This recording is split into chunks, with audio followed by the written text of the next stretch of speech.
I just want to make this video to point out some of the differences in the GM all-wheel drive transfer cases. This is going to cover 99 to 06.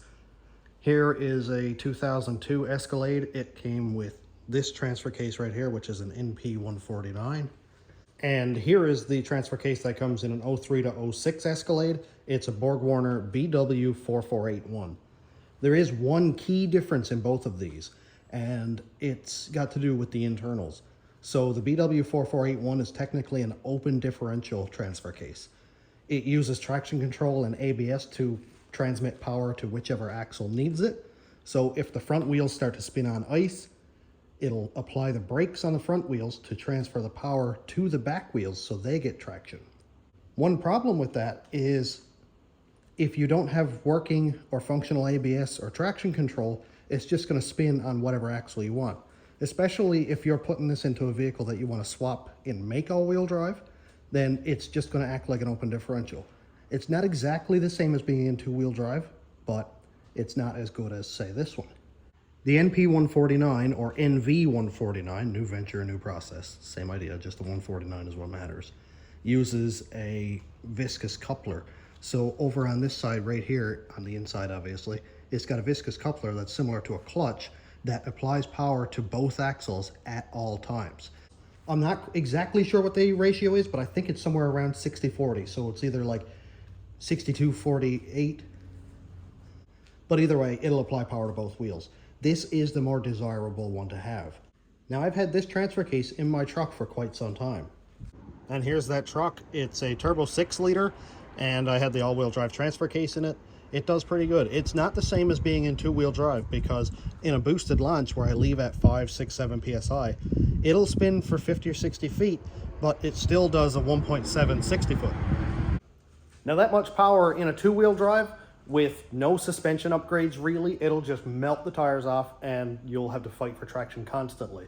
So that all-wheel drive transfer case does work, but it does allow one axle or the other to slip. One thing that I will say is if you get on ice with this transfer case without working ABS and all that, like I mentioned, it's just gonna spin one axle and you're gonna have a bad time. This one, this does not slip. It is wicked. I had this Escalade hooked up to a 2500 Chev on dirt with the Chev's wheels were all locked up, and this thing did not slip. It didn't spin, it just grabbed and pulled, and it was awesome. Whereas this one, if my back tires were on gravel, it would just spin and spin and spin. It was quite annoying. So I'm switching over to this transfer case. I know for a fact you'll find this in 99 to 02 Escalades, Silverado SS, Yukon Denali. I think there's a few all-wheel drive vehicles that you'll find this transfer case in. I'm not sure about 03 and up. You should check the RPO codes to make sure. And just to fill that information, I Googled NP149 RPO code. It is M32 or NP3. So look in the glove locker, the silver sticker with all the RPO codes. Look for either one of these. If you see one of those codes, you got it. I just took a quick measurement, and I have to say that both transfer cases are not the same dimensionally. From the mounting flange for the transmission out to the end of the output shaft is 19 inches. And on the 4481, from here to the output shaft is actually 20 inches.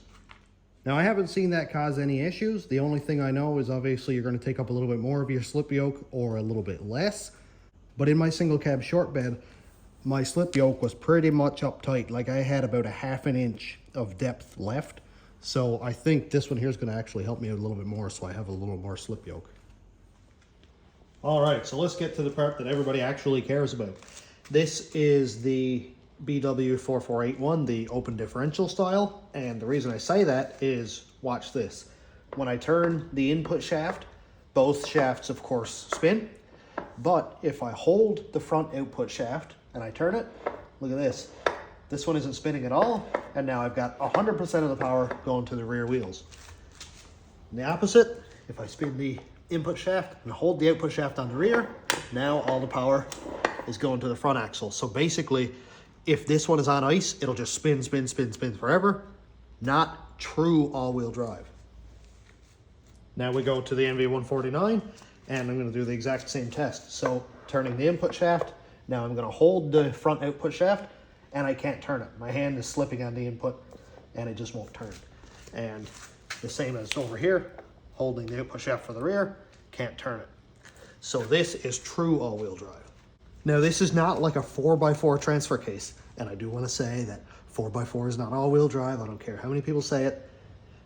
This is not 100% locked. There is a little bit of slip allowed in the viscous coupler that allows for different axle speed changes, like if you're going around a turn, that kind of thing, and it basically just stops it from binding up.